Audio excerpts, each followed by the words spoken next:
এতিয়া কিছুমানে মোক কৈ আছে যে স্যাৰ 5 বছৰ অভিজ্ঞতা থকাৰ কাৰণে আমি কেইজনমান বাদ পৰি গলো মই শিক্ষা বিভাগক অনুৰোধ কৰিম যে নিয়মীয়াকৰণৰ মানদণ্ড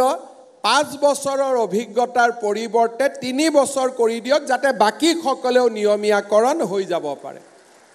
এখন উদাৰ হৃদয় লৈ যিসকল মাত্ৰ 3 বছৰ কাম কৰিছে সৰ্বশিক্ষা অভিযানত তেওঁলোককো আমি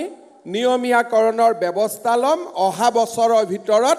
আমি অহা বিত্তীয় বৰ্ষত তেওঁলোকক আমি নিয়মীয়াকৰণ কৰি দিম যিসকল শিক্ষক শিক্ষয়িত্ৰী কিবা কাৰণত আজি আবেদন কৰা নাই মই ভাবো যে অহা কালিৰ পৰা আপোনালোকৰ যিটো মৰ্যাদা হ'ব জীৱনৰ প্ৰতি যি নিৰাপত্তা আহিব এই সকলোবোৰ দিশ বিবেচনা কৰি তেওঁলোকে যদি পুনৰ আবেদন কৰিব খোজে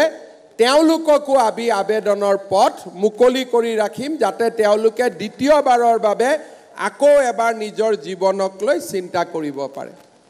আপোনালোকে জানে এই পৰ্যায়লৈ অহা পথ যথেষ্ট কণ্টকময় আছিল মই আপোনালোকৰ লগত শিক্ষা মন্ত্ৰীয়ে কেইবাবাৰো আলোচনা কৰাৰ পিছত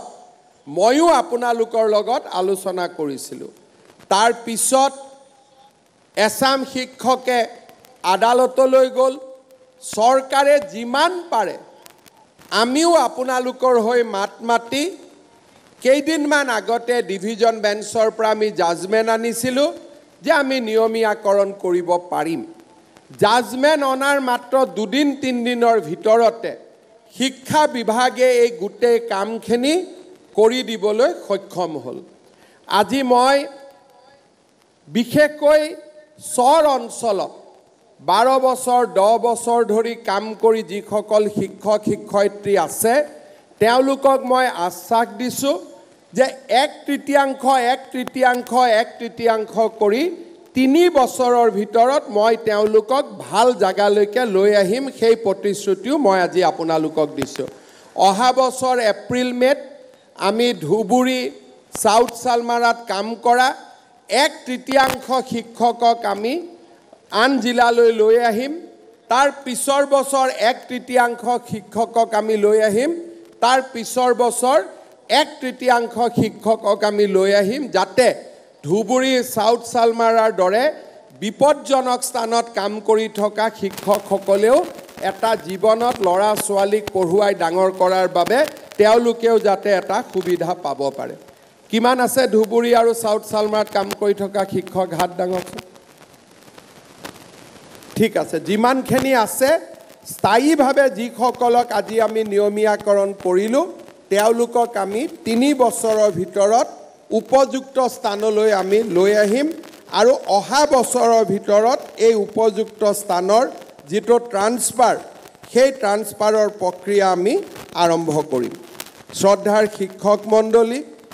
ইয়াৰ লগতে আজি আমি এইটো কথাও ক'ব খুজিছোঁ যে ৰাজ্য চৰকাৰে এই বছৰ প্ৰায় 6000 স্কুলত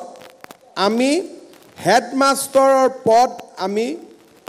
নতুনকৈ অনুমোদন কৰাৰ বাবে আমি সিদ্ধান্ত গ্ৰহণ কৰিছোঁ এতিয়া আজি স্থায়ী হোৱা শিক্ষকসকলেও সেই প্ৰধান শিক্ষক হোৱাৰ স্কুলৰ সিনিয়ৰিটিৰ ভিত্তিত এটা সুবিধা লাভ কৰিব যিটো আপোনালোকৰ বহুজনৰ বাবে যদি চুক্তিবদ্ধ শিক্ষক হৈ থাকিলে আমি হেডমাষ্টাৰ কৰিব নোৱাৰিলোহেঁতেন এতিয়া যেহেতু আপোনালোক স্থায়ীভাৱে নিযুক্তি হ'ল সেই 6000 পদটো হেডমাষ্টাৰলৈকে যাবৰ বাবেও আপোনালোকৰ সুবিধা মুকলি হৈ